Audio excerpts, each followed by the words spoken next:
today we're going to do the video reaction about the accents that you said you told us that we have to do, and of course some questions that you gave us to do this video reaction. I'm David, and my partner Santiago Cadena. So first of all, taking a little bit in discussion between you and me. So let's make a comparison between accents.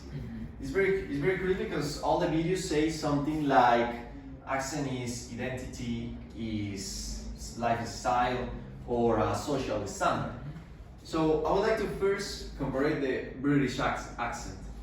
It's very curious for me because I used to think that is the British accent. It was only one, maybe with different dialects or words, but find out more of 15, 20 accents. There's two of them that remark on me a little bit. Let's start. First of all, the word architect, okay? Speaking in my English. Making the comparison with the received pronunciation and the Queen's English is very curious because the received pronunciation has that standard British accent. But talking about English Queen's English is something like from the high class, right? So it's not something like a joke or, as we used to say, a policeman, right? It's like the phonetic translation. For example, say the word architect in received pronunciation as a British standard, we have the long A, a vowel A, right? It's like architect, okay? And without mind of my accent, architect. But the Queen's English don't say ah, she say this different vowel as the same ah for easily. For example, as the same vowel we use that for this word. For. Okay. No longer a is short. Architect. Architect. Something curious for me. Or words like afternoon. Afternoon. Speaking about the USA accents, we can find out many types of accents, as we already know, not just from the region or the city. You will be maybe in two blocks walking away, you can find more of one accent. But for me, as identity, I like and I enjoyed the New York Latino accent. In other words, we have many different accents in New York, but the New York Latino accent is discovered or is remarkable for the L sound, for the remarking L sound, maybe with many words stressed in different.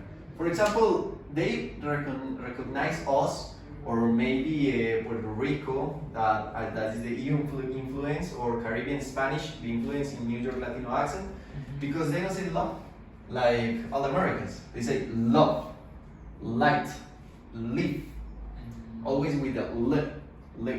And something similar happens in Spanish, in Caribbean Spanish, because, for example, they put the L instead of R. For example, terrible, terrible, or maybe in Venezuela happens, in the coast of Colombia, many parts.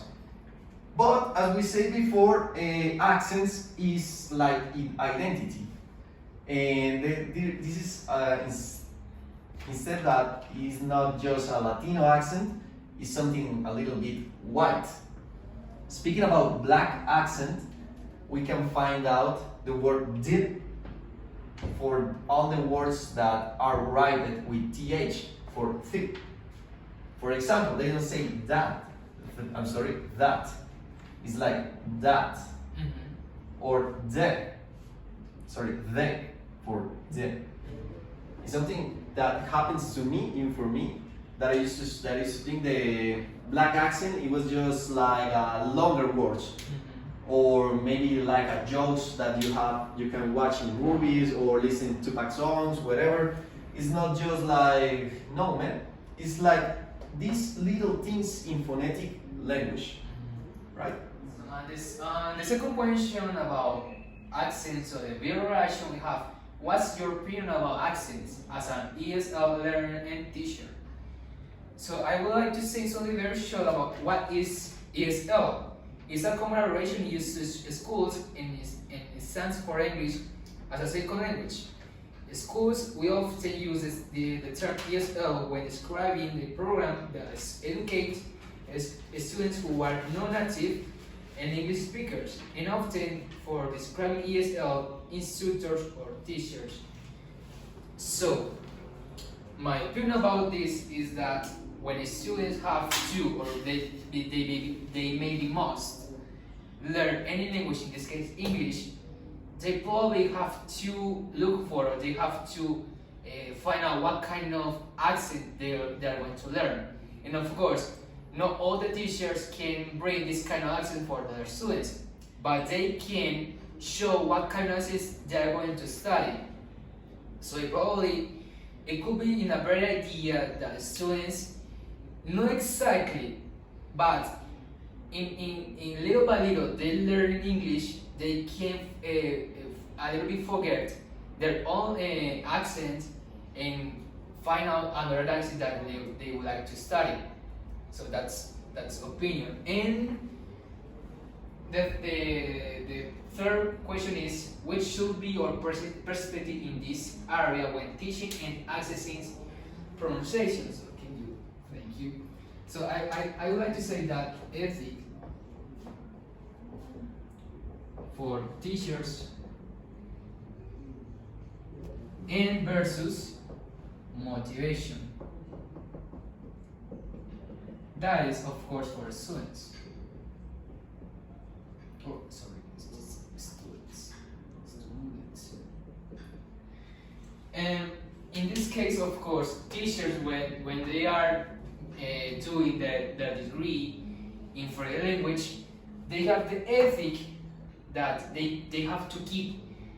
The most important thing about accents, because of course English it has many accents, and even though in USA and British, and they have to keep follow this kind of accent because it's important that people can understand each other. And now, motivations for students. This is a little bit complicated because sometimes students don't have a motivation about English or access English because they just talk in a slow, lazy way the words and stuff like that, or maybe they don't want to learn how produce these sounds. So it's a little bit complicated that teachers follow the pronunciations or the accents that English have. But I think if we can work each other for this kind of problems, maybe in the future or when these students are learning English, they could say themselves, oh, English has many accents, so probably I can figure it out, or I can find out another accent that it could be simulated to my accent and to my first language, and of course this is Spanish or another language. So yeah. So, for finish, I would like to talk about if this is important for us as a English second language teachers, or why. I think that accents is not just the way that you pronounce or something phonetic. It's something about how much can you make yourself understand, or how much from your self-identity, who you are, is important.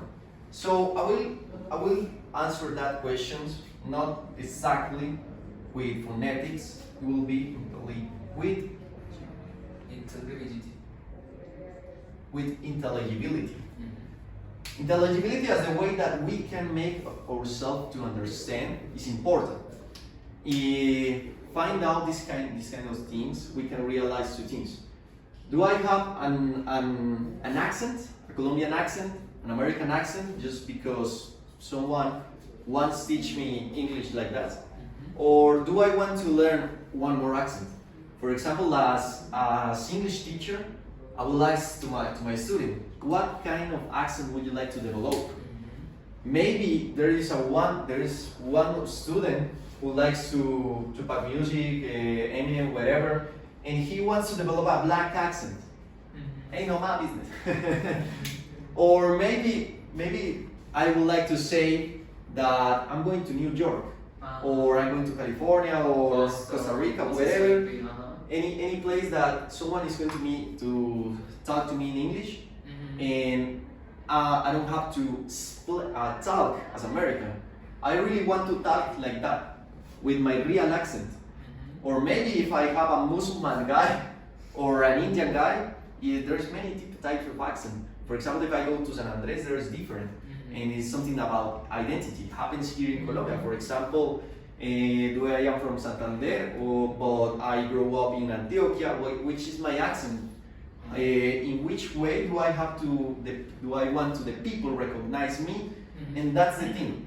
The intelligibility for develop any kind of accent that the students want. If one student wants to be a British just because he is reference to the social high class with the Queen's English, I think that is my responsibility to learn this for explain him. If a student wants to talk as a Muslim or a Jewish, it's my responsibility teach him to be intelligibility in English to make himself understand. That will be all.